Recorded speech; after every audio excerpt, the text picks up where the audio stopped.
Hey guys, and welcome back to this channel. In this video I'll be showing you guys how you can essentially reverse and freeze frame videos as well. So add your video to the timeline, and I'm just going to, for instance, freeze a part of a video first before I show you how to reverse it. So maybe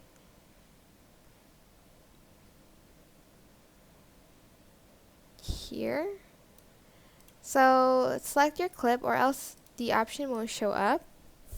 Select it and then select freeze frame here.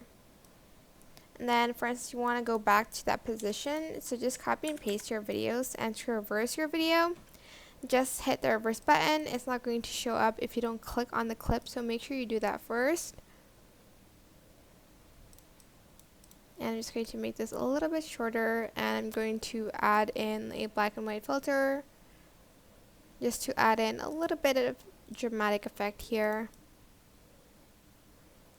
And this is what it should look like at the end.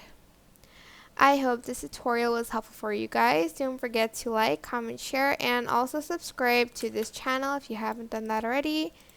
If you have any questions, just leave it in the comment section down below, and I will try my best to answer them all for you guys. And if you found this video helpful, please click the thanks button above the description box down below. Thank you so much for watching. Bye!